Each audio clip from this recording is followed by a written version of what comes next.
Good morning pa rin mga kapepe. Welcome back sa pinabagong set ng ating vlogs. Today is Biyernes pa rin, Biyernes. At meron na tayo isang set ng vlogging. Siguro ang content natin is yan. Luluto tayo ng para sa lunch. Ayan. May dalawang twist tayo kasi may baboy tayo dito. Tapos may kalabasa. Titingin tayo ng repolyo sa pero hindi natin sure kung meron. Or kung wala, may ibang may ibang set pa naman na pwede nating iluto dyan. Ayan, may mga rekado naman.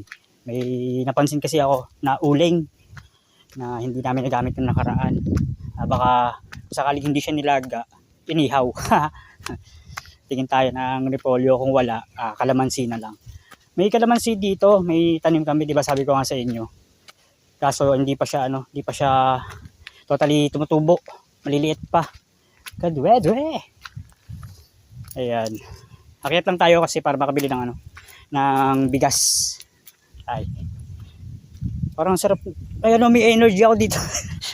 Ewan ko pero kailangan Tsaka tayo pwedeng magpapatay-patay nga naman kasi kung lagi tayo magpapadala sa lungkot, baka walang mangyari. Kailangan tama. Think positive lang. Laging magdasal, laging pasalamat kay Lord. Salamat kay Ate Ana.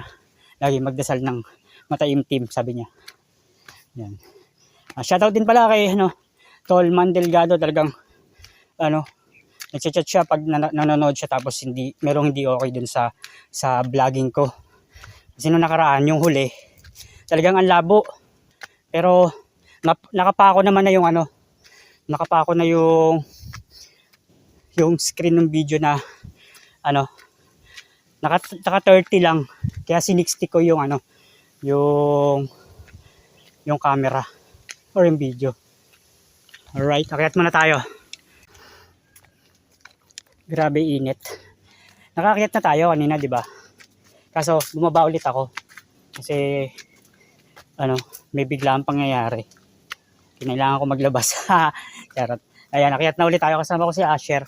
Ayun, galing na ako sa taas kanina.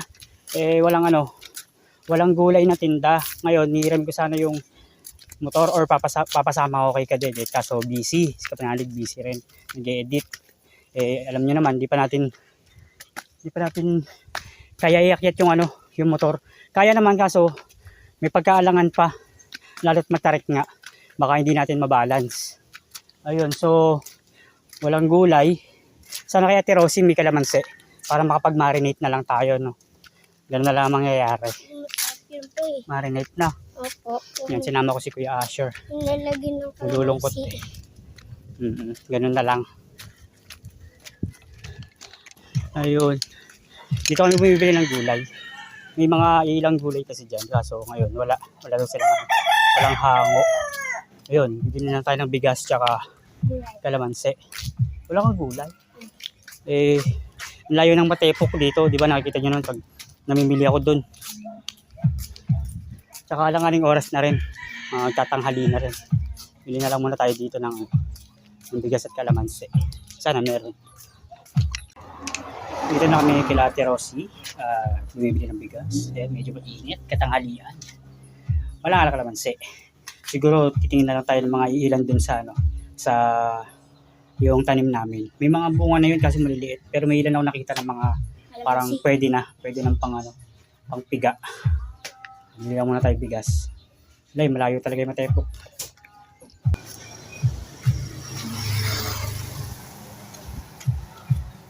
Baba na tayo, habol tayo sa luto. Muli na tayo nakababa kasama ang ating videographer na si Kuya Asher.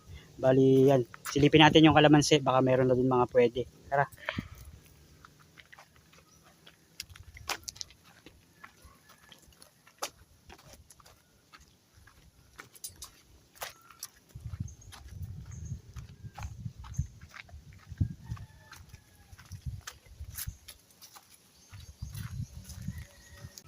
Maliit.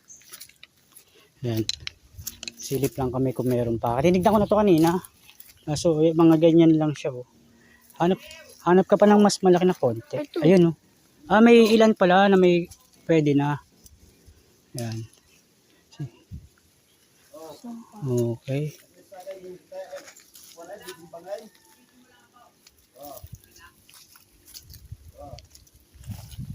Meron pa ba?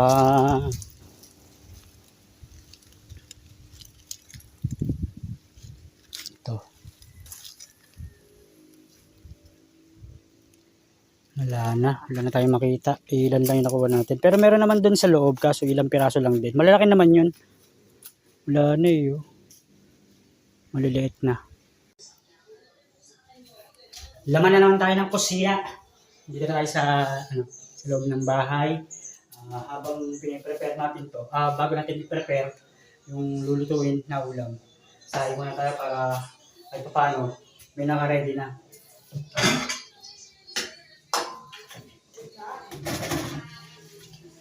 Malinis naman na to kanina, yung lababo. Ito na lang siguro binabalik ko kasi kanina tong kaldero. Okay, walang repolyo, walang gulay. I-try natin yung marinate.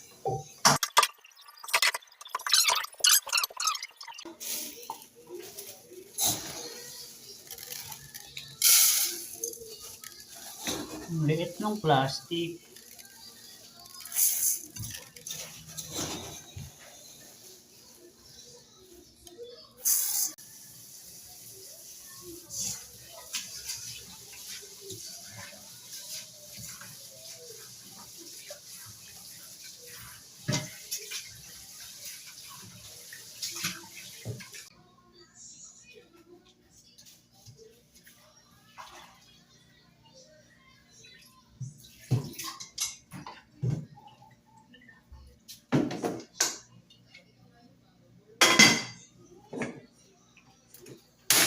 Okay.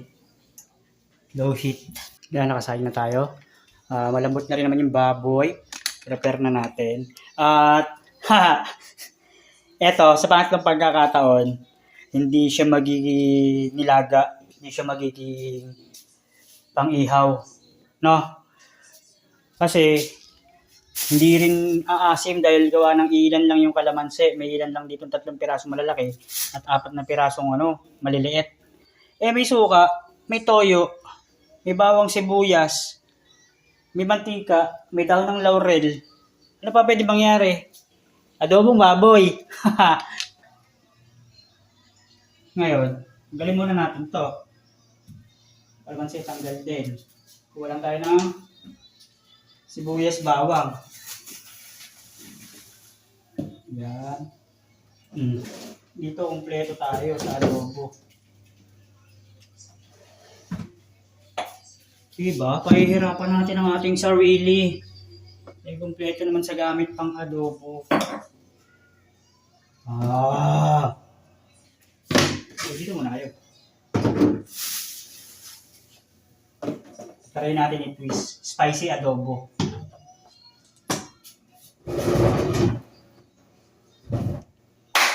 Okay. Iwain lang natin yung mga baboy.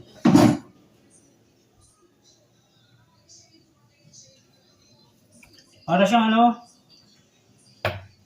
may buto yun. Hindi mo naman kung spare ribs style or spare ribs cut.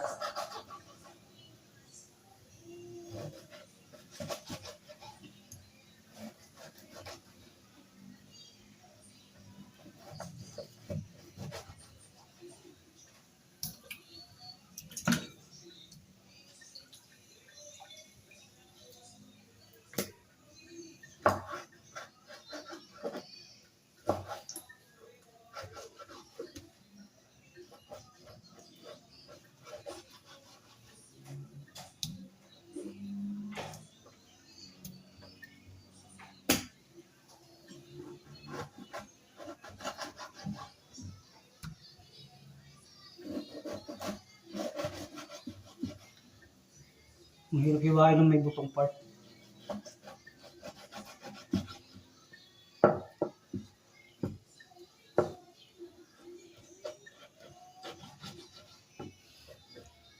Siguro dahil sa puro kusina rin naman yung nakikita nyo sa akin.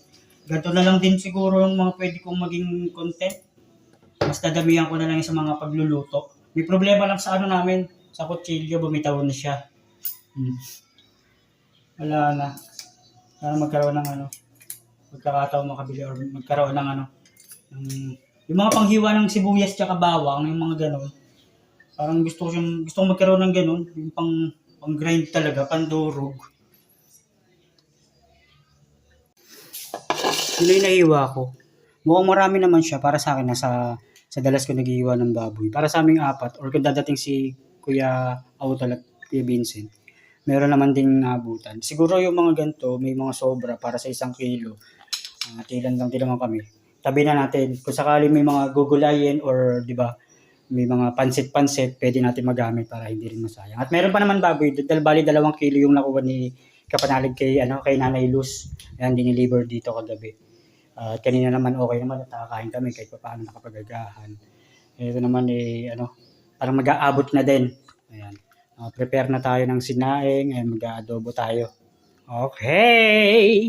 Meron tayong ilang magkakaibang luto sa adobo. Merong spicy adobo, sweet and spicy. Yung sa akin siguro magagamit ko yung kalamansi. Kasi ko siya, parang masarap siya yung ipapray mo muna.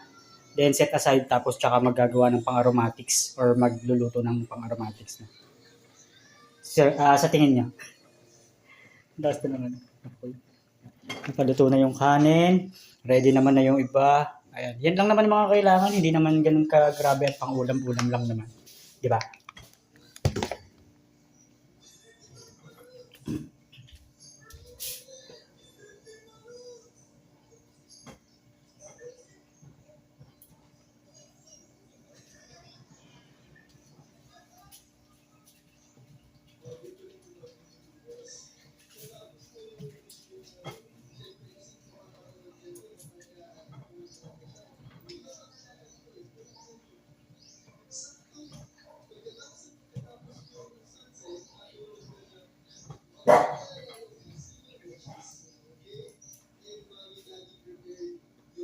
Ayan.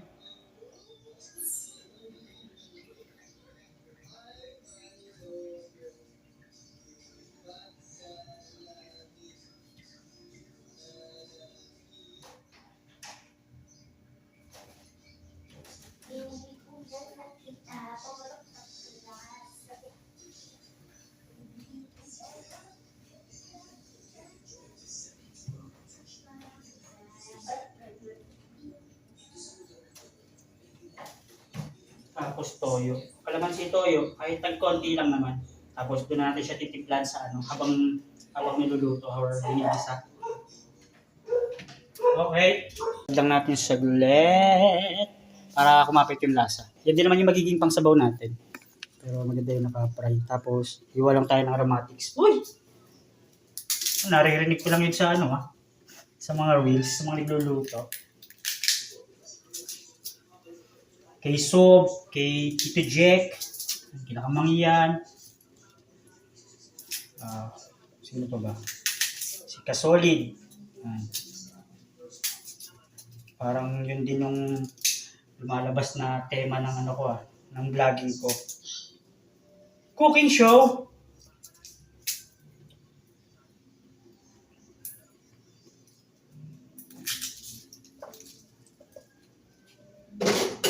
Cooking show. So, pag ready na lahat, para hindi masyadong mahaba at hindi medyo alanganin sa flip, na lang, pagbuo na. 11:28, tapos na tayo sa lahat. Hindi pa naman luto. Kumbaga, tapos na tayo sa pagpe-prepare.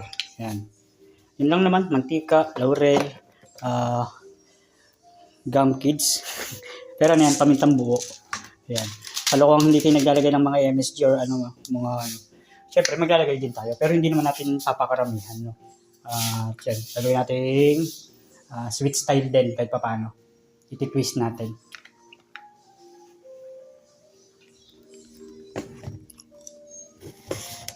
Ang hirap pag cellphone talaga kasi hindi mo mapasok hindi makita yung mga proseso ng gagawin.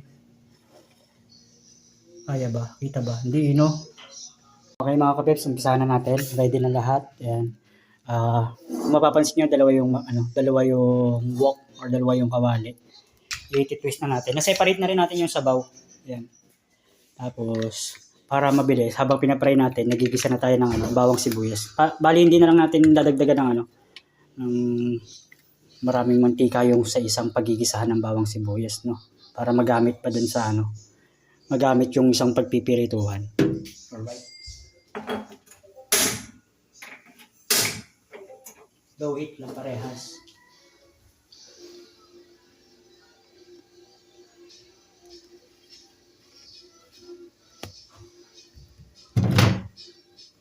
Kita ba? Kita naman, no? Medyo mahangin.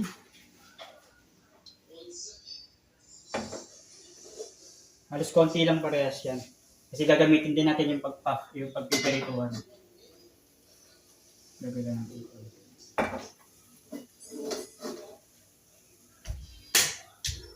Lagyan na rin natin yung sabaw dito sa malapit.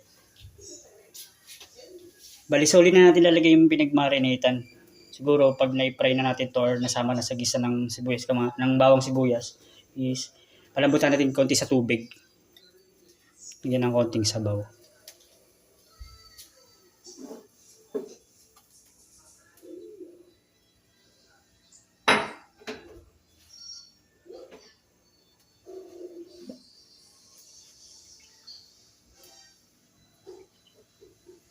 Masabaw pa.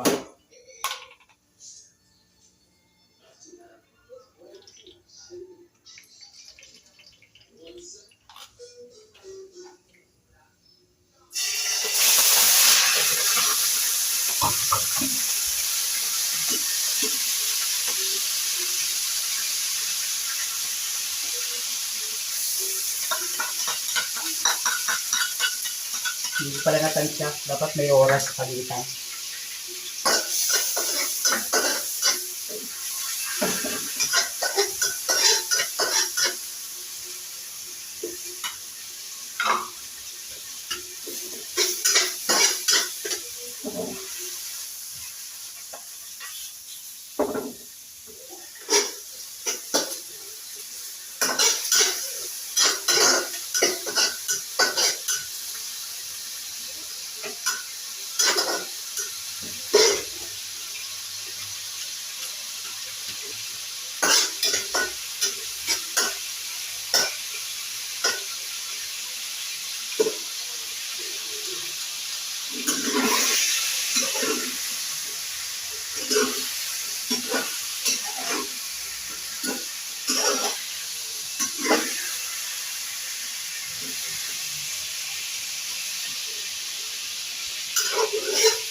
Ayan na siya.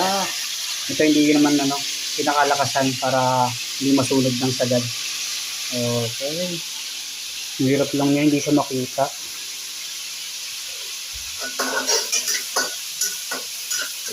Wait lang natin konti. Baka hindi mag-abot eh.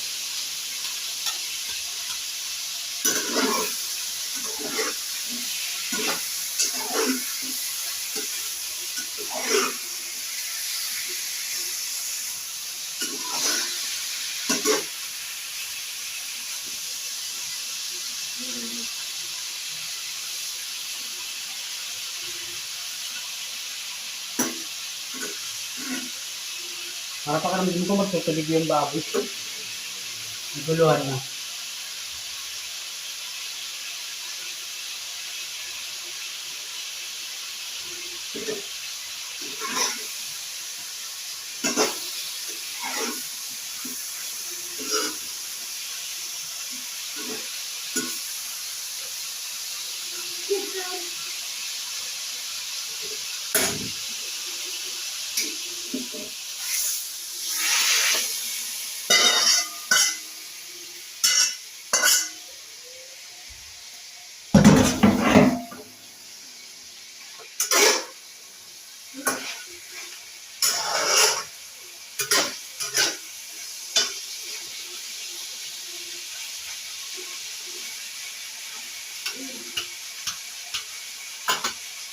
Takpan na muna natin tsaka palambutan. Okay. Nilagyan din siya konting tubig para mapalambutan. Tapos may laurel, may pamitang buo. Ayan. Hintayin na lang natin na lumambot. Tapos lagyan natin yung pinag-marinate para okay na lahat. Tapos konting seasoning, ganun. Dinisin muna natin to, yung mga pinaggamitan. Alright.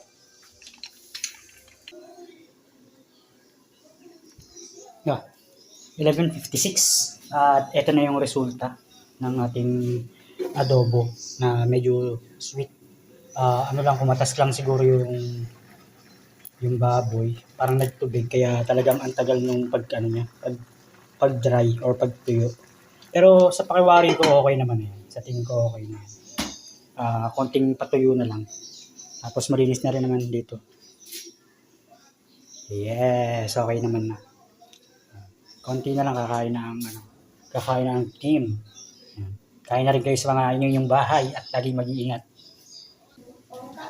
Nakita ko na yung hinahanap kong lapot, tsaka yung kulay talaga niya. Ayan o. Bag. At yung lambot niya na subukan naman natin kanina, na-check na natin. Ayan o. Bumaba yung pinakasabaw. Tara na. Kakain na. Huy! Tara! Si Kadete. Ha? Okay, sige.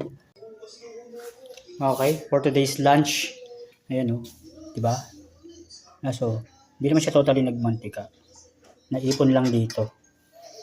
Yan, kami muna ni Asher ang mauunang kumain. Gawa ng BCC Kapanalig. Meron siyang i-edit na parang pang reels na gano'n. Tapos maliligo muna. Si Kadete din gano'n. Maya na daw. Baka kami muna mauna. Tara na.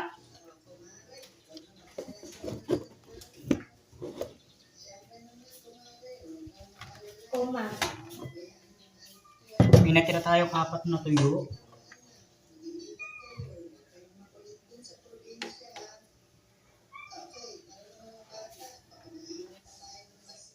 Akala ko picture mo pa. Naprito ko na yan. Hindi, yung pirito talaga. Ay, Adobo. dapat siya nilaga, di ba? Kasi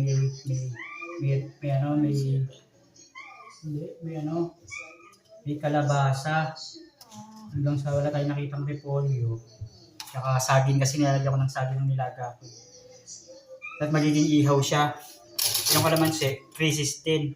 Pero nagamit ko naman yung ilang kalamansi na nakuha natin doon. Tsaka may natira pa. Pang marinate kahit papaano. Pulin mo natin ito. Sayang kasi itong yung kanin lamig. Ito dito muna. Hingi ako isang tuyo. Kanta mga kapeps. Ayan, kami muna ni Kuya.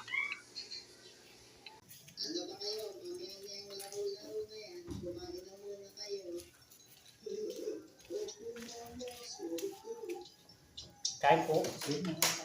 Kain po.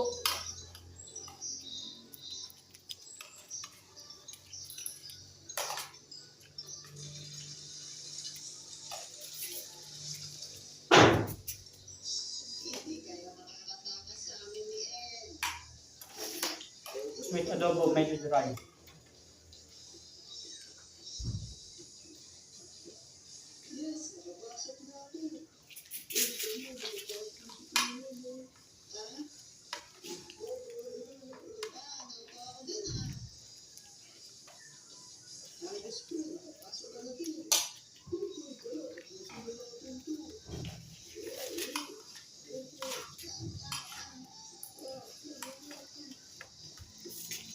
Time check, 12:37. Katatapos-tapos lang namin kumain. Si Kapanalig, si Kadedet nakakain na rin. Yun. Medyo nakapagpahinga naman na. Hindi lang tayo nakakuha ng clip sa part na kumakain sila. Yun, si Kautol, hindi pa dumarating. Dapat talaga magtatry kami magbuhos dahil may mga gamit naman na, may mga buhangin, may graba, may may semento. Ayun, dapat magbabala kami. Ngayon, ang napagpasyahan is magpapatag na lang muna si Kapanalig tsaka Kadedet sa taas. tayo naman ay may mga nagawa naman ay ilan at ayun, sabi pahinga muna ako at mahaba na rin naman tong part ng vlog na to. Maraming salamat sa mga sumusuporta at susuporta pa. Dito na muna siguro natin tatapusin ang lahat. Lagi ko kayong mag-iingat and God bless po.